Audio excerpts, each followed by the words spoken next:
But anyway, let's look at our year in review, because this was a great year for the Canyon Country Advisory Committee.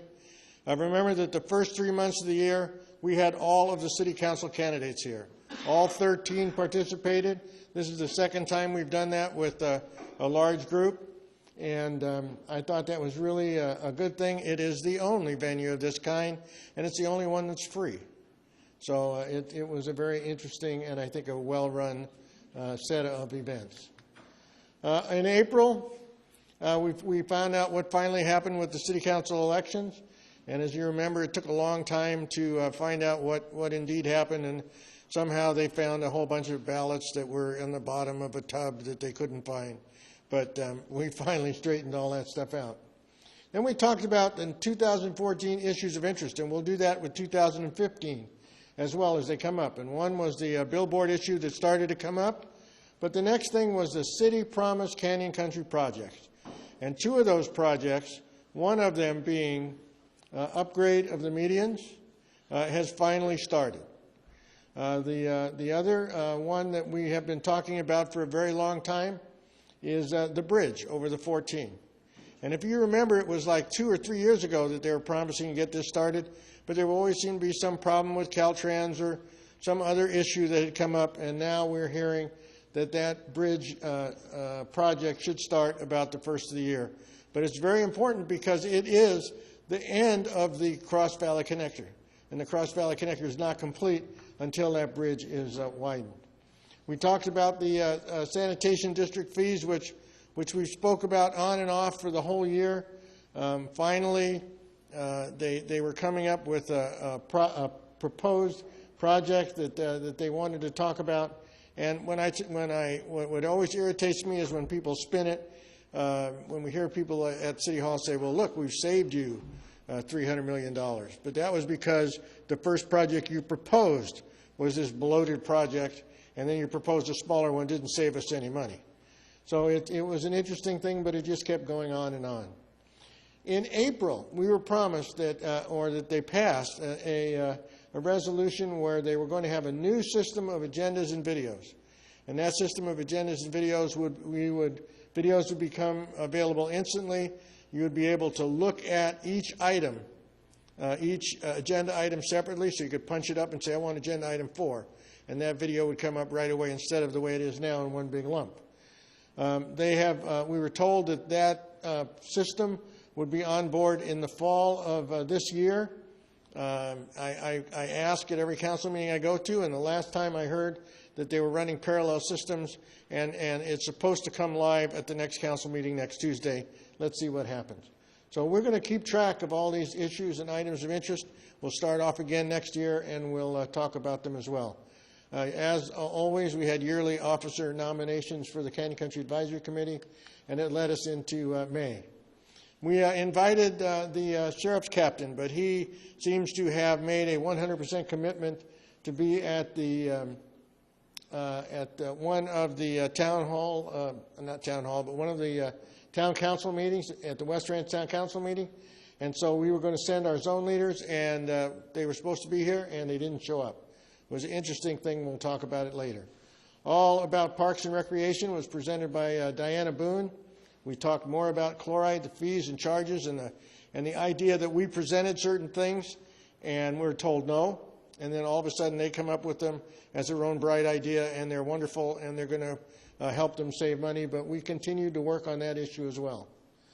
Michael Cruz gave us a review of the budget. We started talking about the Burmite water cleanup plan. And I got to tell you what, especially when they talk about getting electricity on the site, they've been working on this thing for what, we said 18 years? And they just figured out that they needed electricity, and it's been taking a year to get it there, and it's still not there? I'm not sure they're really hurrying as fast as they can. And then we had officer elections. In June, we invited those sheriff's zone leaders again, made phone calls, and guess what? They didn't show up one time. That's strike two. Strike two for those guys. We then had David Bruns from the Los Angeles County Sanitation District come here, and he gave us their chloride pitch again. And at that point, we started talking about the billboard referendum. And as you know, the billboard referendum ended up with a petitions out in the public, and All Vision, the company that was trying to work the deal with Metro and the city, sent in blockers trying to prevent people from signing the petition. But fortunately for Patty and Michael back there, we ended up with 18,000 signatures. In July, guess what? The sheriff zone leaders finally arrived. That was only after making sure that they were going to be there by calling them constantly. And they gave us a presentation, which is on video. Sheriff Gilmore and Sandra Cattell talked about fracking and their concerns that chemicals being injected into wells to extract natural gas and oil could leak into the aquifers. And of course, that would create even more pollution. We had another update on the Burmite cleanup. And at that point, the city council is about to go on hiatus, so they drop an issue about billboards, they drop an issue about chloride, and they go away for a month and let it simmer. In August, Bart Reed came and gave us a presentation on transport problems, which really dealt with the idea that people couldn't get to health care facilities. Iris Diaz came and talked to us about the Rubber Ducky Regatta.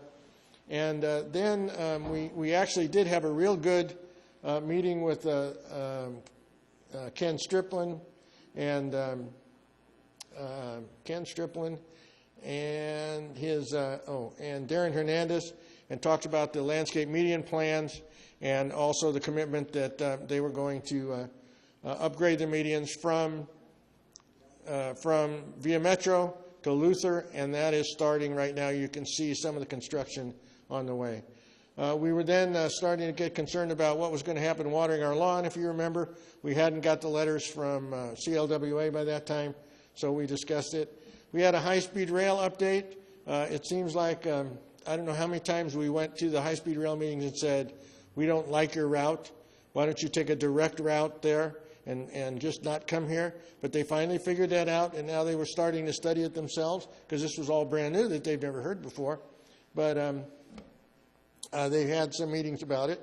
We updated everybody on billboards, and we talked about the fact that we were going to do something we never did before.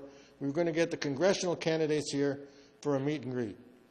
So in September, Tony Strickland and Steve Knight were here for their meet and greet. We had 123 people here. It worked out really, really well.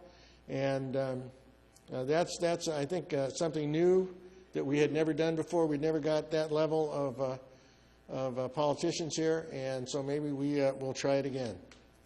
In October, the Five Knolls project finally arrived and gave us a view of their project, and we had a presentation from Dr. Dorio on why his mother didn't want to go to a nursing home, and I included that picture from the Signal because in the article when he talked about it, he mentioned the fact that he was here.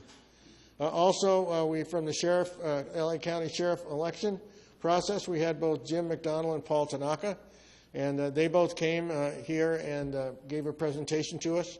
And here again, we've never had that kind of a thing from actually outside the city here in our meeting, and I think it was a really step forward in bringing good information to our area. And of course, you know what happened tonight. So here we are. We're going to have, in just a little bit, we'll have an end-of-the-year celebration like we did last year. We have a cake in the back of the room. Give me about 5 minutes more, and we'll actually get to eat it and realize that we're dark next month. We don't meet in December, and we'll be back in January to continue on this kind of stuff.